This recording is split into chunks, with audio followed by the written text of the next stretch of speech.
saying? I just wish I had like a $20,000 to just go get some bariatric surgery done. What's up guys, Bemi here. Welcome back to my channel. Today guys, I am filming somewhere in my living room because I'm the only one at home and I can do that, and I'm so excited about it.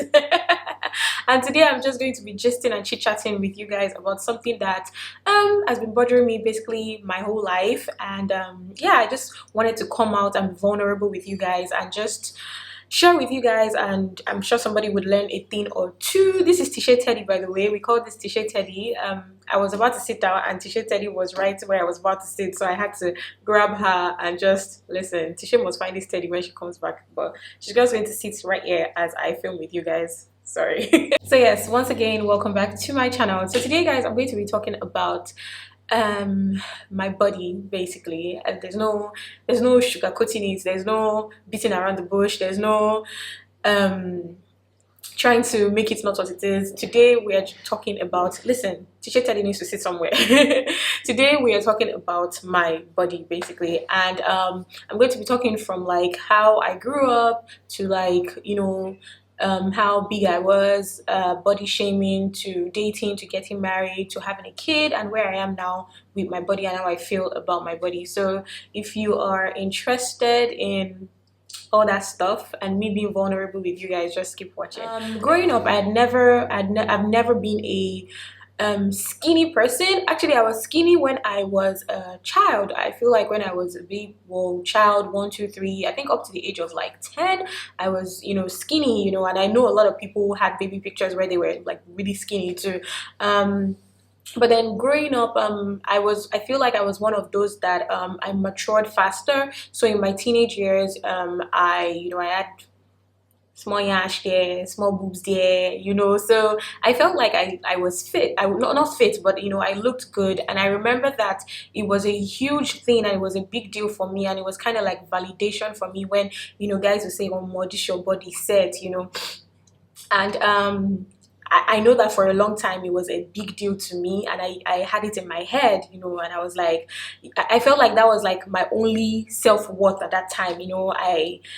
And the funniest thing was that, you know, I still thought that I was fat, you know. Basically I thought I was fat, you know. Now I look back at those pictures and I'm like, I would do anything for this body, you know. But then I thought I was fat compared to like other, maybe like my classmates, my colleagues and all that. At that time I thought I was on the big side. But then, you know, it was kind of like my body gave me validation because, you know, I had guys, maybe when I was walking on the streets, maybe to the house, and you know, guys are like whistling and they're like, and you know, they are calling you and all that stuff. And you know, for a long time my body was my validation, and you know, it was like I was getting the guys' attention. And as long as I was getting attention from guys, it was like the guys were giving me attention, and it was kind of like as long as I was getting attention from guys, I was totally fine with whatever was, you know, going on in my life, you know.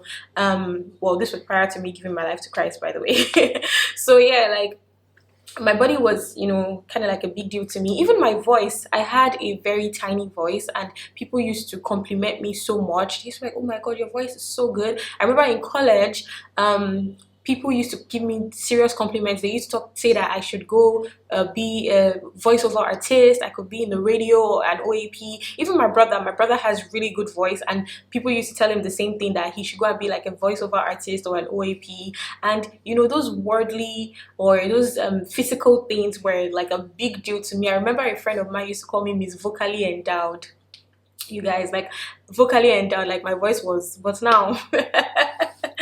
And then still talking about my body, I remember in secondary school in SS3 when we had graduated, we had prom, and we had awards ceremony for the prom. And you know, everybody was getting like most beautiful girl, and others were getting like most intelligent and all those things. And I got bootylicious, and it was like a plaque, like it was legit like a plaque, like it wasn't paper or something. It was a plaque, and that plaque was in my house for a very long time. And I think I even took it to college, and I had to dispose it after a while because I was just like, why am I delving and dwelling into this, you know, for a long time. Like when I got to college, or when I was in Caleb University. If you don't know, I went to Caleb University for about a year.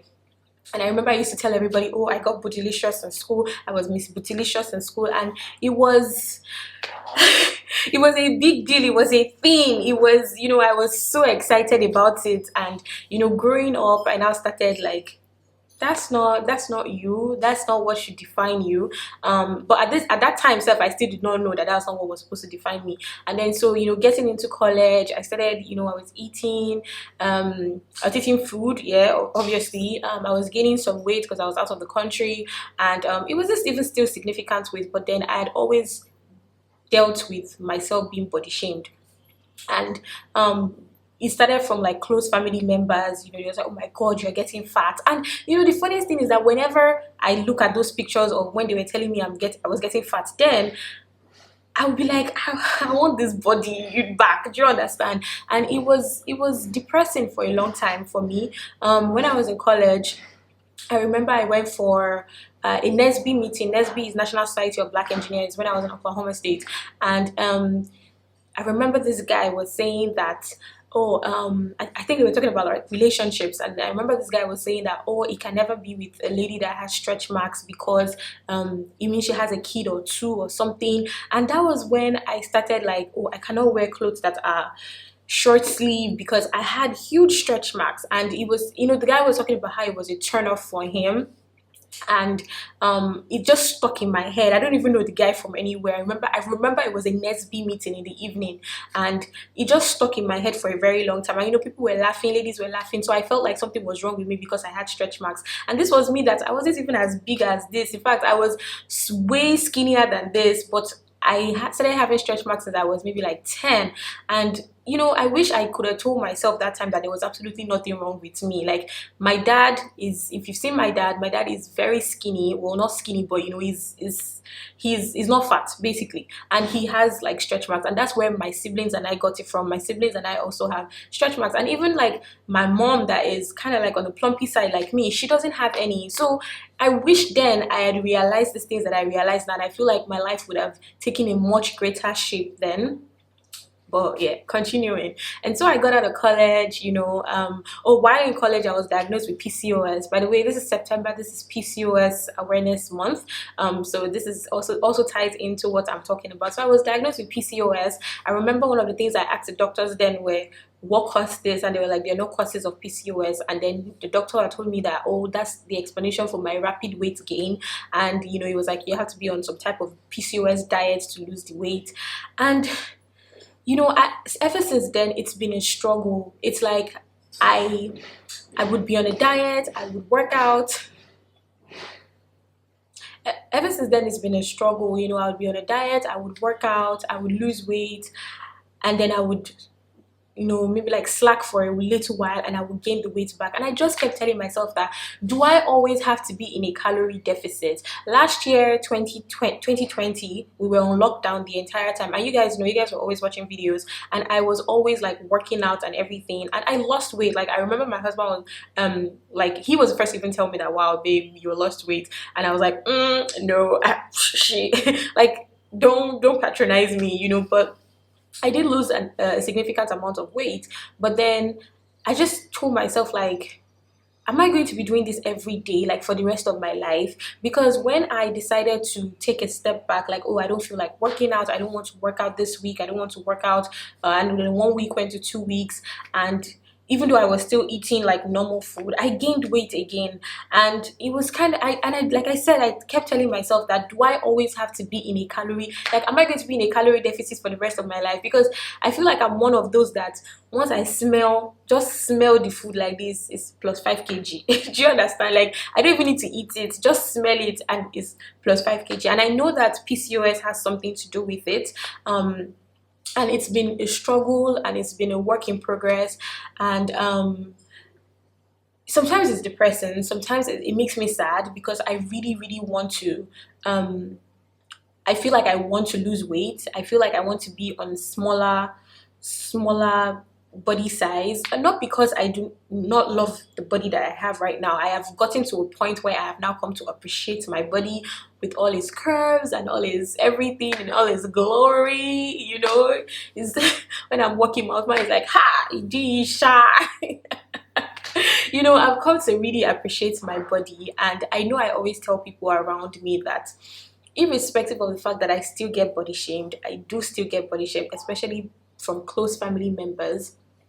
um I don't let it get to me anymore. I don't let it bother me. Listen, I even have a husband that champions like, please leave my wife alone, you know.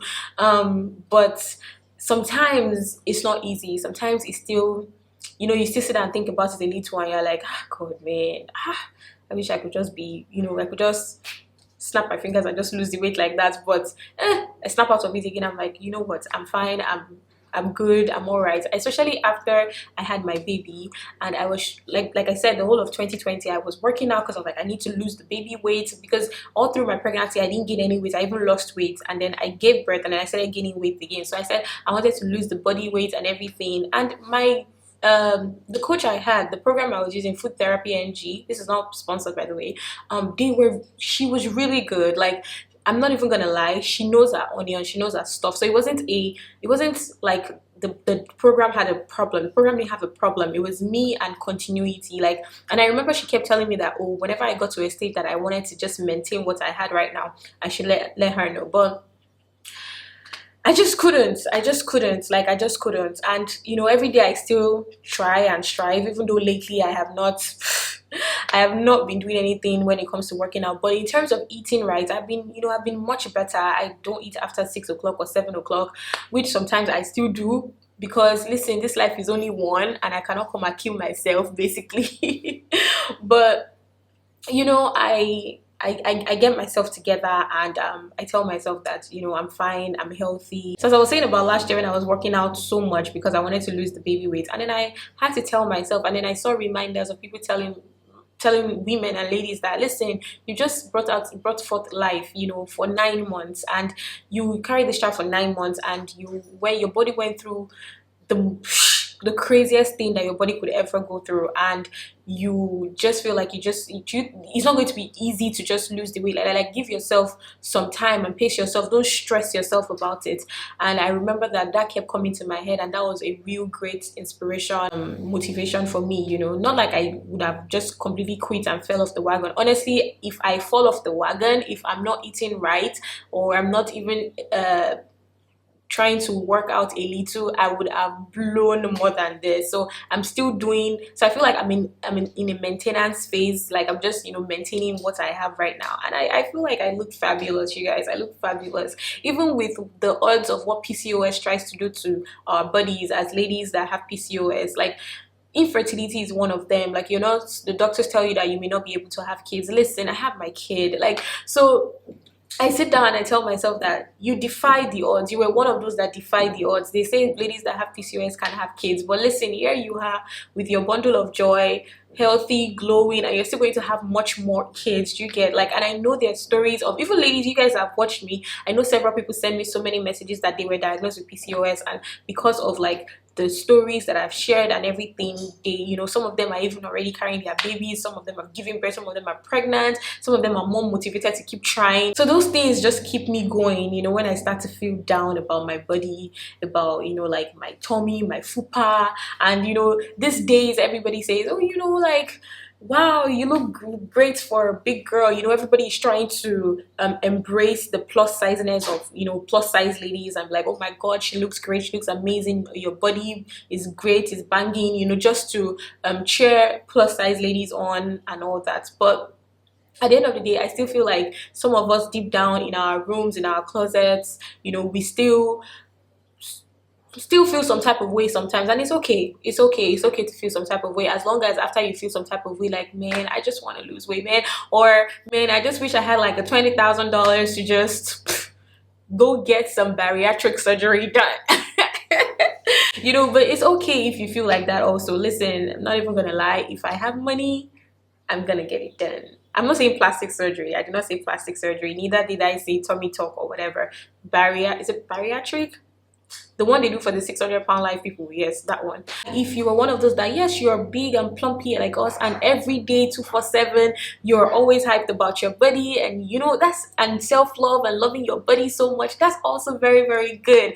But then if you're people like me that you still in your closet, you still, you know, wish, you know, you were this type of weight or that type of weight, of which sometimes they say it's society that has made us, you know, program our brains like that. But sometimes it's not even only society. Like, I just, for personal reasons, just feel like I might want to, you know, be on a smaller side, not necessarily skinny, but on a smaller side. And it's, like I said, it's fine to think like that sometimes, as long as it's not like what is your validation. It's like I said, when I was younger, my body was my validation. It was like whenever guys called me or told me my body was banging, or like they gave me an award, Miss Putinicious, I was, you know, over the moon and hyped about it. But that's not it for me. If I lose weight for some reason, if I lose a couple of pounds and I'm maybe like a size 8, it's not going to, that's not validation for me. I don't know if you guys understand what I'm saying. So if I gain weight, it's also still not validation for me. So as long as you don't make that your body like your thing, like, oh, or let it control your life and steal your joy. As long as you don't let it control your life and steal your joy, that's what I'm trying to say, you're good. But like I said, it's okay to be down about it sometimes, because listen, I'm being vulnerable, I'm being truthful to you guys. I get down sad about it sometimes, but then I pick myself up and I don't let it steal my joy, all in total. So that's really just what I wanted to talk about and just share and encourage you guys. That's what I go through with my body. Some of it stemmed from all the body shaming that I got, but you know, we overcome, we live to fight another day. We don't let it define us, ladies. We really don't let it define us. So yes, this is such a different type of video than the videos that you guys see on my channel, but I just wanted to be vulnerable and be open with you guys and let you guys know how I feel. And I hope this has touched somebody in one way or the other, and they feel better about themselves, because you should feel good and great about yourself, and self-love is very, very, very important. Okay, so yes, thank you guys so much for watching this video. I totally enjoyed just talking to you guys about it and pouring my heart out to you guys, and I hope you guys learned a thing or two. Please let me know in the comment section what you learned.